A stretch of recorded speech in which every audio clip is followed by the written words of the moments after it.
Bendito seja o Senhor que está aqui. Nós cantamos, a presença dele é o nosso prazer, e Deus está aqui, está conosco, está em nossa vida. Louvado seja o Senhor por isso. E nós vamos continuar meditando nessa palavra maravilhosa nos Salmos, e nós estamos no Salmo 17. Salmo 17, eu queria convidar os irmãos a abrir a Bíblia no Salmo 17. E nós vamos fazer essa leitura. O título da mensagem é Oração pela Proteção Divina. Oração pela proteção divina. Salmo 17. E nós vamos ler os versículos de 1 a 15.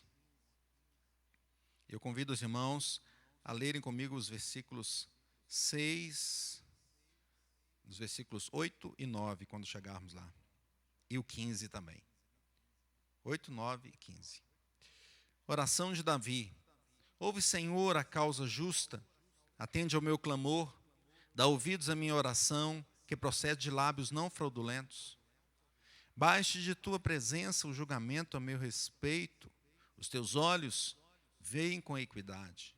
Sondas-me o coração, de noite me visitas, provas-me no fogo, e iniquidade nenhuma encontras em mim. A minha boca não transgride. Quanto às ações dos homens, pela palavra dos teus lábios, eu me tenho guardado dos caminhos do violento. Os meus passos se afizeram às tuas veredas, os meus pés não resvalaram. Eu te invoco, ó Deus, pois tu me respondes. Inclina-me os ouvidos e acode às minhas palavras. Mostra as maravilhas da tua bondade, ó Salvador, dos que à tua destra buscam refúgio, dos que se levantam contra eles. Guarda-me como a menina dos olhos, esconde-me à sombra das tuas asas, dos perversos que me oprimem, inimigos que me assediam de morte. Insensíveis, cerram o coração, falam com lábios insolentes. Andam agora cercando os nossos passos e fixam em nós os olhos para nos deitar por terra. Parece-se com um leão, ávido por sua presa, ou o leãozinho que espreita da emboscada. Levanta-te, Senhor, defronta-os, arrasa-os. Livra do ímpio a minha alma com tua espada. Com a tua mão, Senhor, dos homens mundanos, cujo quinhão é desta vida, e cujo ventre tu enches dos teus tesouros, os quais se fartam de filhos, e o que lhes sobram deixam aos seus pequeninos. Eu, porém, na justiça, contemplarei a tua face. Quando acordar, eu me satisfarei com a tua semelhança. Vamos orar. Louvado seja o Senhor pela tua palavra, dada a teu servo Davi, e que veio até nós e nos edifica hoje. Clamamos o teu Espírito Santo, usa o teu servo para ensinar, para trazer a tua boa palavra aos nossos corações. Abra os nossos ouvidos para entendermos a tua vontade e que nós saímos aqui alegres, satisfeitos, felizes, edificados por tua presença e por tua palavra em nós. Te louvamos em nome de Jesus. Amém. Tapeceiro, grande artista, vai fazendo o seu trabalho, incansável, paciente no seu tear. Tapeceiro não se engana, sabe o fim desde o começo. Trança voltas, 1000 desvios, sem perder o fio. Minha vida é obra de tapeçaria, é tecida de cores alegres e vivas, que fazem contraste no meio das cores nubladas e tristes.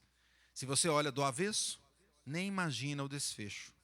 No fim das contas, tudo se explica, tudo se encaixa, tudo coopera para o meu bem. Essa é uma canção de... Quem conhece? Chamou Tapeceiro, do Estênio Márcios. E ele está falando sobre essa questão do tapeceiro que está fazendo o tapete ali e você não entende. Você olha ao avesso, né? Você olha ao avesso, nem imagina o desfecho, porque tudo é esquisito ali do lado avesso, quando está se fazendo o tapete.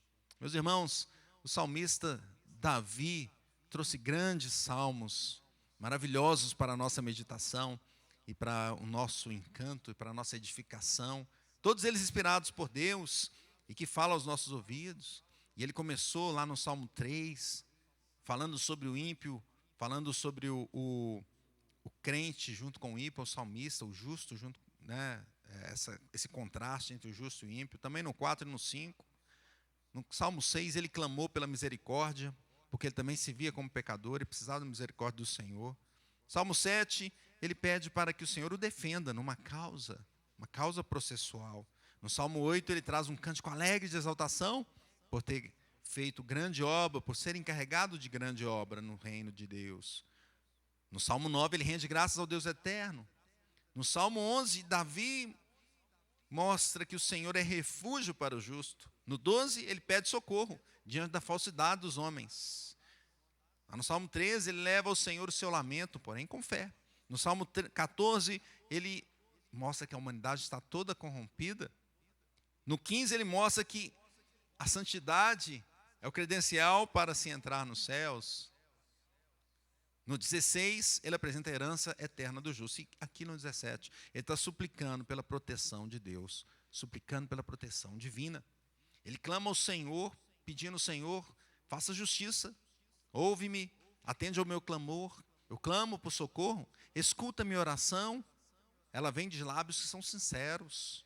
Ah, Deus, declara-me inocente. Os seus olhos me veem, não com parcialidade, mas tu és imparcial.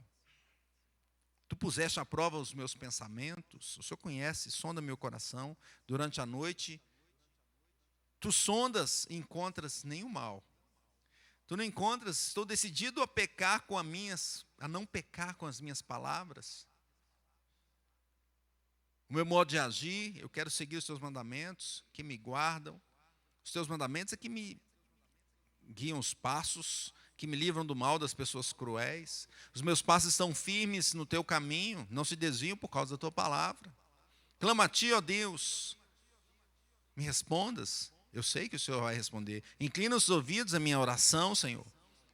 Deus, mostra as maravilhas, a tua maravilhosa graça, o teu amor, o teu poder, e me livra daqueles que me buscam, me perseguem.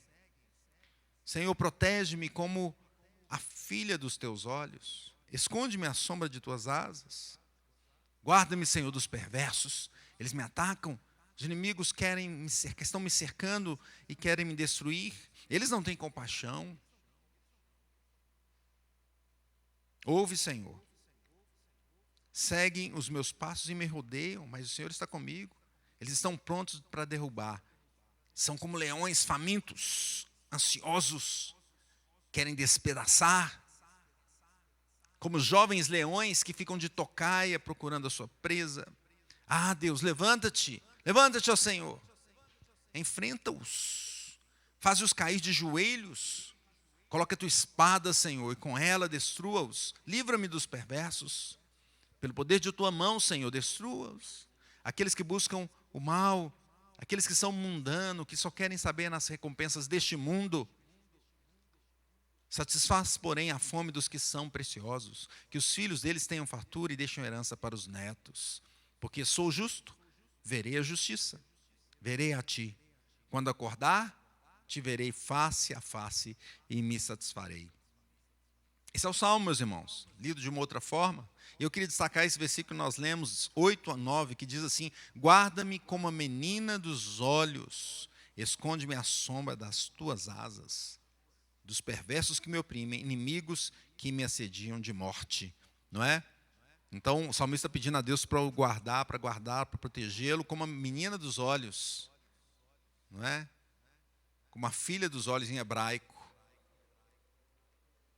Talvez os olhos seja aquele ponto que a gente mais protege, né? Se tem um acidente, alguma coisa assim, então a nossa intenção ali já é logo proteger o rosto, proteger os olhos. Então ele usa essa forma que nós temos, né? Esse instinto que nós temos de proteção, e fala: Senhor, assim como nós nos protegemos, colocando logo a mão nos olhos, faça isso, Senhor, comigo. Me guarda, tenha esse cuidado. Eu te invoco porque é o Senhor que responde. Versículo 6 diz isso. É Deus que responde. Então o salmista invoca a Deus, não vai invocar a outros. Ele vai levantar sua voz e clamar pela causa justa. Então, a proposição, meus irmãos, para essa noite é: o justo suplica pela proteção divina diante das perseguições terrenas. O justo suplica pela proteção divina diante das perseguições terrenas. E aqui nós temos alguns componentes dessa súplica que eu queria meditar, que nós vamos meditar nessa noite. O primeiro componente é a súplica tem uma sinceridade no coração. Vamos ler o versículo 1 juntos? Diz assim o primeiro versículo. Ouve, Senhor, a causa justa, atende ao meu clamor. Vamos ler juntos? Ouve, Senhor, a causa justa, atende ao meu clamor. Dá ouvidos à minha oração, que procede de lábios não fraudulentos. Então o salmista está levando a sua causa a Deus, ao Deus justo. Então a sua causa é justa. Se ele está levando para um Deus justo, a sua causa é justa, tem que ser justa, não é? Para que Deus o atenda. Ele sabe que Deus é justo. Como é que ele vai levar uma causa que não é? Que não é justa?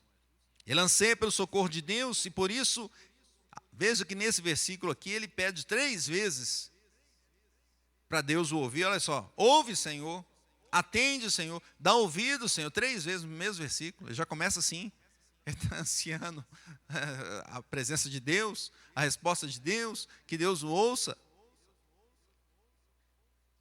Davi mostra a sinceridade do seu coração quando ele diz que seus lábios não são fraudulentos, não é?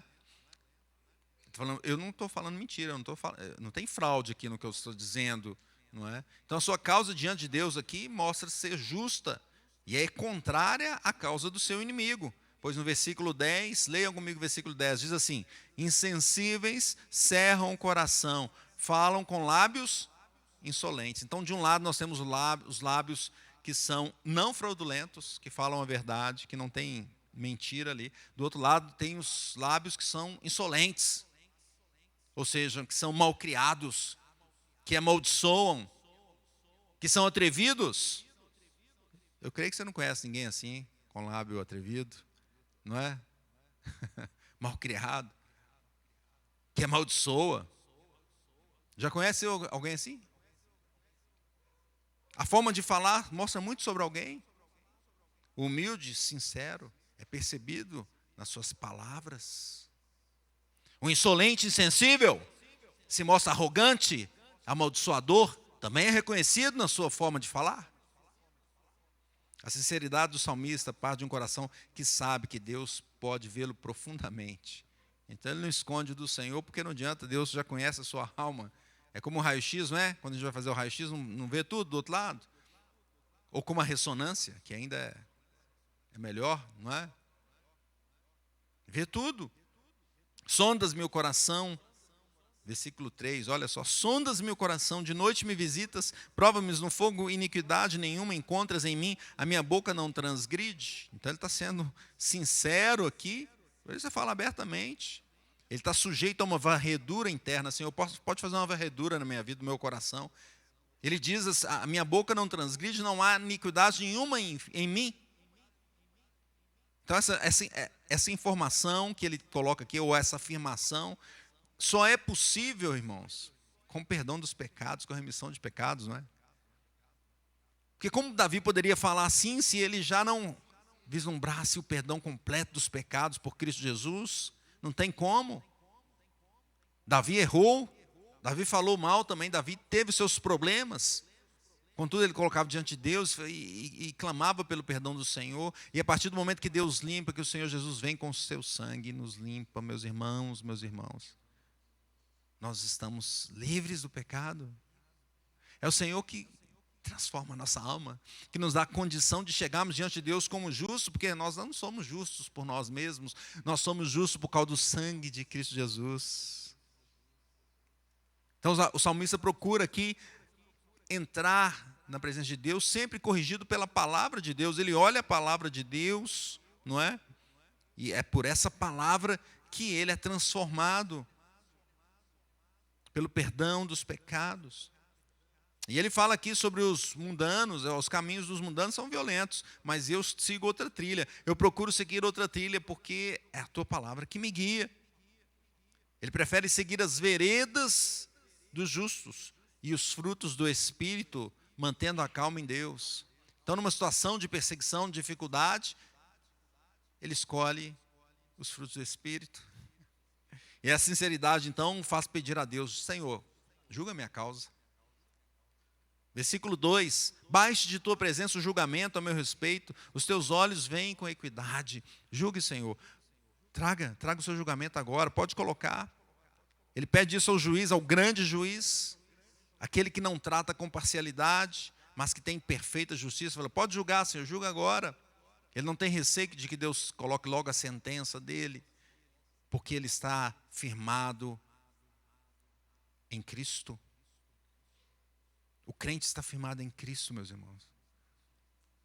Porque nós podemos pedir a Deus que coloque a justiça dele nesse mundo tão difícil?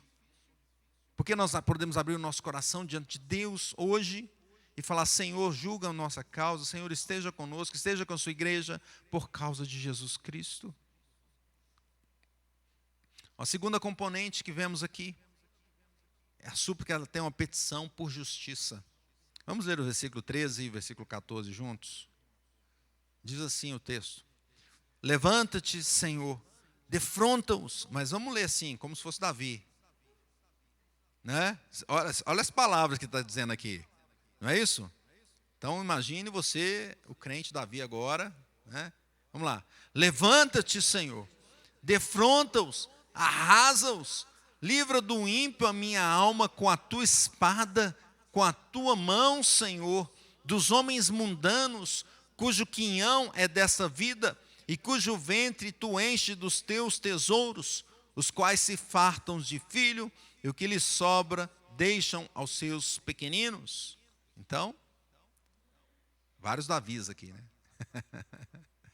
Veja que ele pede essa proteção. Senhor, venha, coloque a tua justiça. Ele pede por justiça, ele pede ao Senhor que se levante contra os inimigos. Imagina isso? Que Deus se levante contra os inimigos, contra aqueles que se levantam para matar o salmista.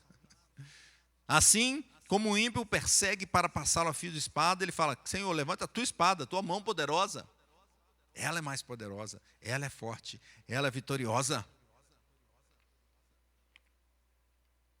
Spurgeon comenta aqui, meus irmãos, assim, olha que interessante. Tenho levado a ação diante do Supremo Tribunal, tendo levado a ação diante do Supremo Tribunal, Davi, como inocente, não deseja escapar do inquérito, mas até intima e implora o julgamento. Ele não pede segredo, mas deseja que o resultado seja divulgado para o mundo inteiro. A sua vontade é que a sentença seja pronunciada e executada logo em seguida. Que comentário, né, de Spurgeon. Ou seja, Davi tem essa visão do justo tribunal, ele não tem receio, pode julgar, Senhor, pois eu sei que tu és justo, pode julgar, traga logo e coloque essa sentença para o mundo inteiro, para todos ouvirem, para todos verem, e que ela seja cumprida imediatamente. Veja, meus irmãos, ele fala isso porque ele está vendo os mundanos do outro lado. Né? Ele até chama-os de mundano, não é isso que está aí? Aqueles que buscam a conquista aqui apenas nessa vida, sem pensar em Deus. Ele fala isso nesse versículo, ele fala, pode até prosperar aqui neste mundo. Pode ter família numerosa, ter muitos filhos, pode fazer muito dinheiro nessa terra, mas o quinhão deles se limita a isso. A herança deles se limita a isso aí. A parte deles é só essa conquista terrena. Eles não terão parte na conquista eterna. Pode vir com a sua causa, Senhor. Julgue logo. Ele entende que o tesouro maior e eterno que o espera, que espera Davi, que espera salmista, que espera os crentes, não terá parte nenhuma com o ímpio. Eles podem continuar como leão, ele até fala aqui, feroz e espreita, podem tentar me destruir, mas Deus vai mostrar as suas maravilhas.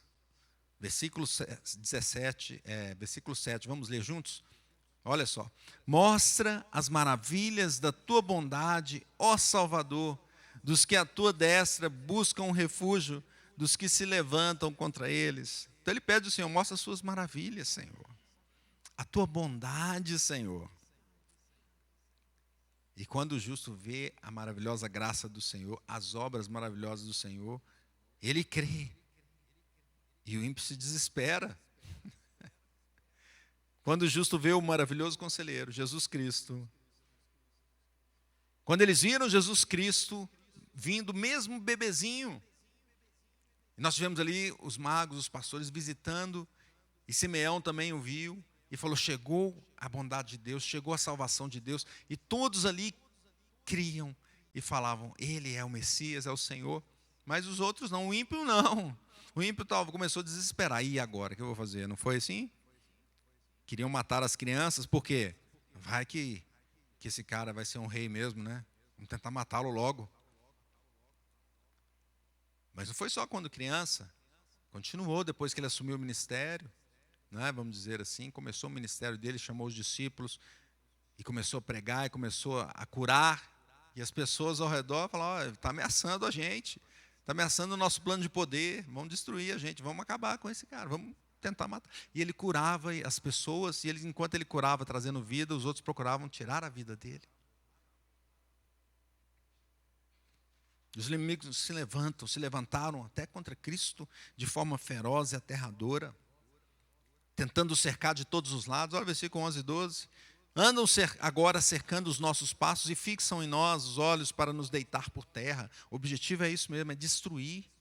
Meus irmãos, o objetivo do inimigo é roubar, matar e destruir. Nós não podemos nos enganar.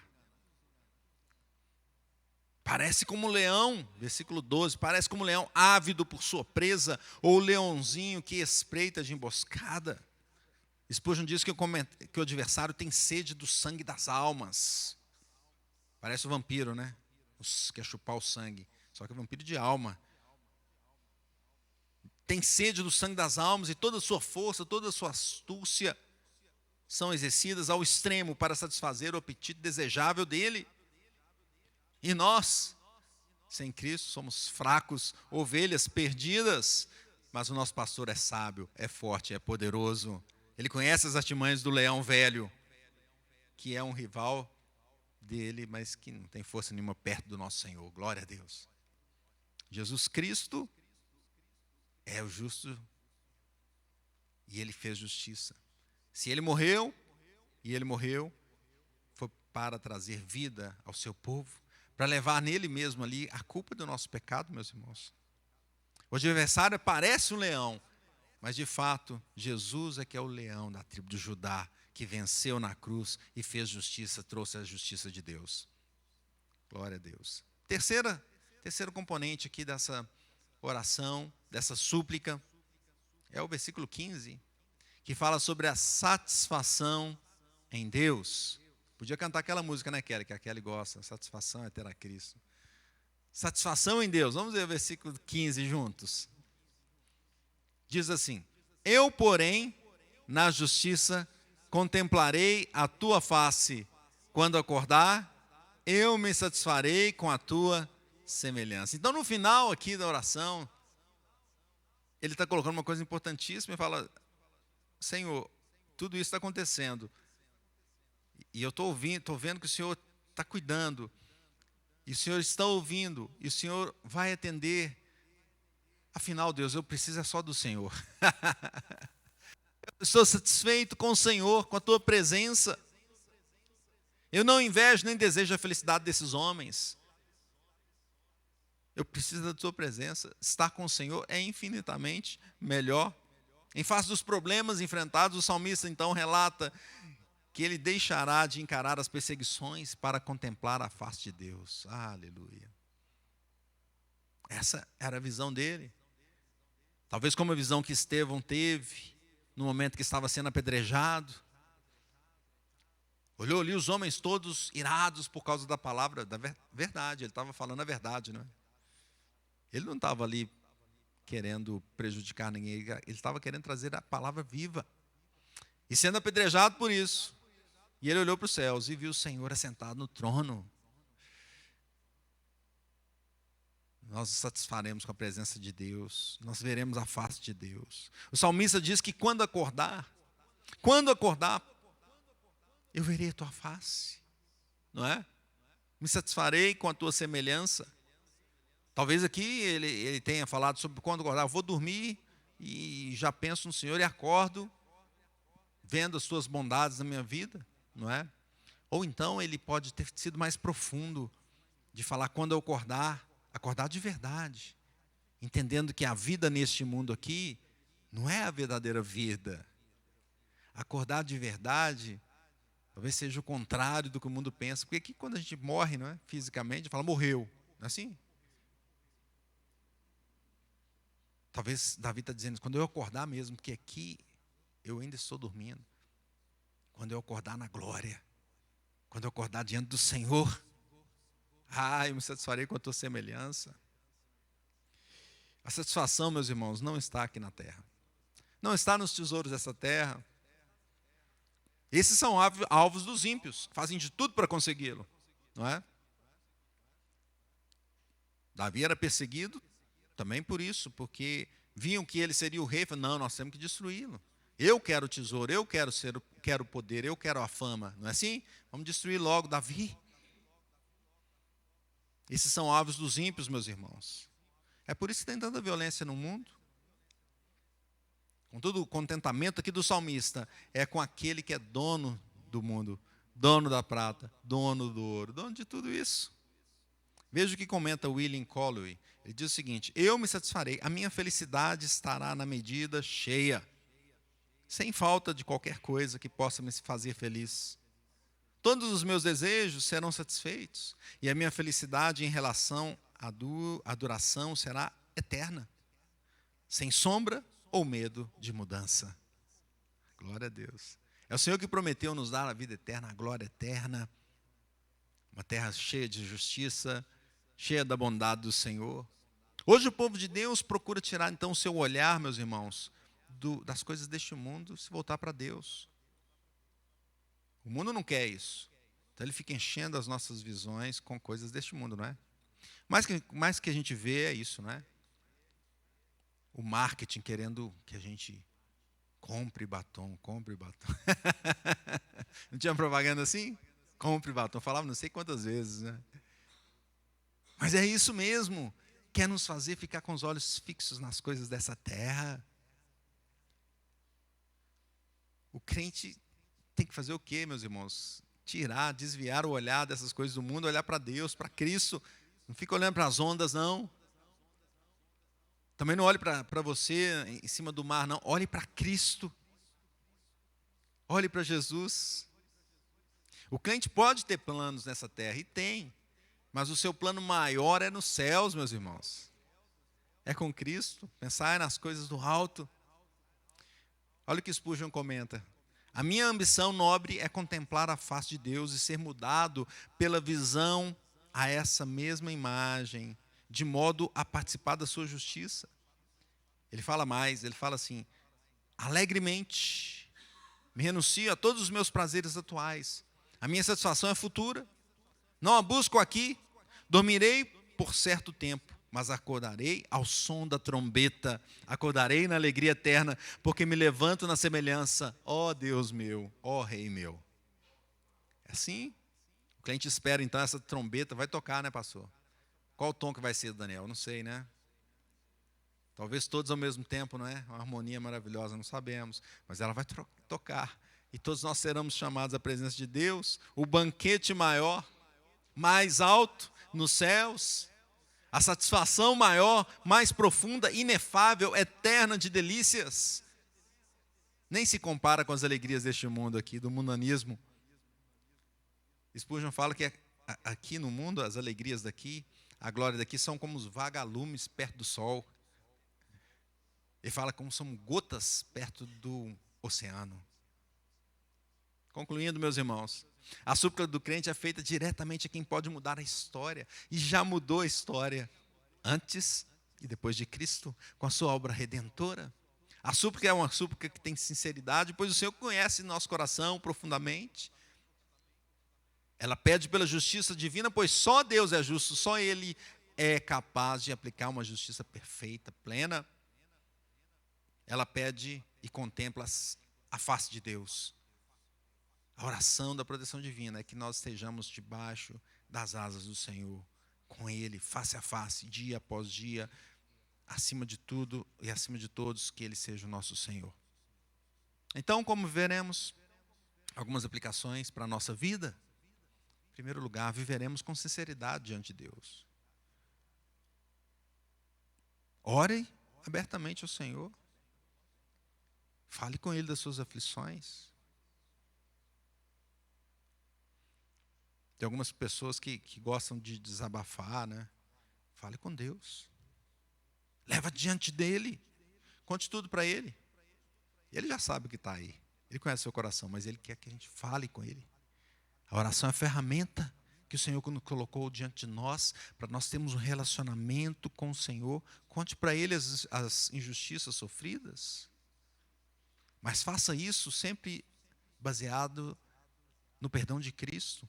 Pois sem Cristo limpando os nossos pecados, sem o Senhor mudando a nossa vida, nos santificando, nós não podemos falar com Deus. Faça isso. Chegue diante de Deus, dizendo que, Senhor, nós somos justos porque Cristo, por causa do sangue dEle, Ele nos purificou de todo o pecado. Spurgeon diz que a nossa sinceridade na oração não tem mérito próprio. Não mais que a seriedade de um mendicante na rua. Porém, ao mesmo tempo, o Senhor leva isso em consideração por meio de Jesus. E Ele não demora em ouvir aquele que suplica honestamente e fervorosamente. Faça isso. Clame ao Senhor. Deus conhece tudo que está no nosso coração, mas Ele quer que a gente fale com Ele e responda. Ele perguntou a Pedro 3 vezes: Pedro, tu me amas? Na terceira, Pedro falou: Senhor, tu sabes o que está no meu coração. Tu conheces. Tu sabes todas as coisas. Tu sabes que eu te amo. Mas ele teve que responder para o Senhor 3 vezes: Senhor, eu te amo. Faça isso, meus irmãos. Abra teu coração para o Senhor. Abra tua boca para o Senhor. Ore a Ele. Clame a Ele. Só Ele pode transformar a nossa vida. Segundo lugar, como viveremos? Esperando essa justiça divina. É a justiça de Deus. Não há tribunal justo nessa terra. Podemos esquecer, meus irmãos. Não tem.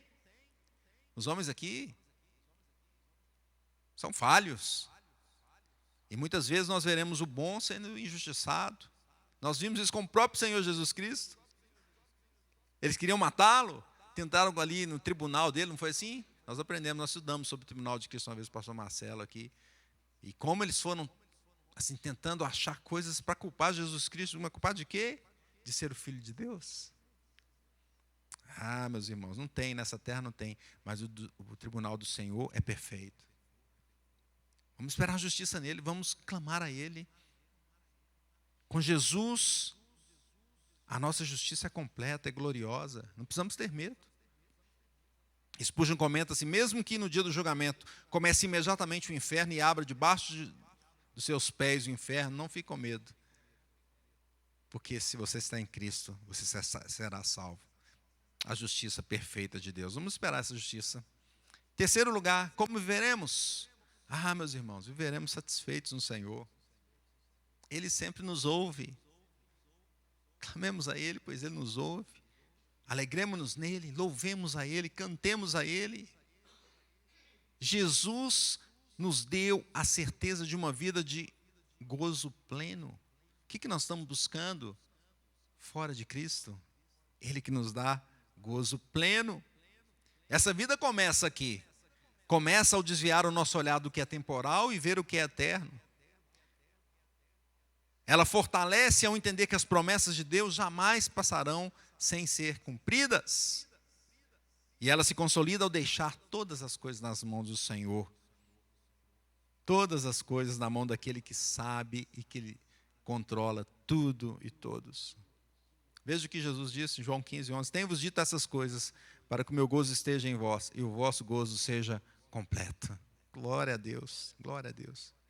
Eu queria colocar aqui um comentário um pouco maior do William Spurgeon, que diz assim: toda alegria e paz que os crentes são participantes nessa vida não passa de uma gota no oceano, como o único cacho de uva em relação ao vinhedo, como um tomilho ou mel na coxa da abelha em relação à colmeia completamente carregada de mel, ou como o amanhecer e romper do dia em relação ao brilhante meio-dia. Mas o gosto de água, vinho e mel dessa Canaã celestial, com que o Espírito Santo satisfaz o nosso coração dos crentes, é muito mais desejável e gratificante que as correntes transbordantes de todas as felicidades terrenas. Que maravilha! Só de estar na presença de Deus, gozo eterno. eu queria trazer a segunda parte do cântico do Estênio, que fala assim: quando se vê pelo lado certo, muda-se logo a expressão do rosto, obra de arte para honra e glória. Quando se vê pelo lado certo, todas as cores da minha vida dignificam a Jesus Cristo. No último dia, veremos pelo lado certo todas as coisas glorificando ao Senhor. Portanto, temos alegria e prazer em Deus, confiamos na sua proteção, na defesa da nossa causa, pois Ele já venceu todas as coisas para a sua honra e para a sua glória. Que Deus nos abençoe. Deus nos abençoe.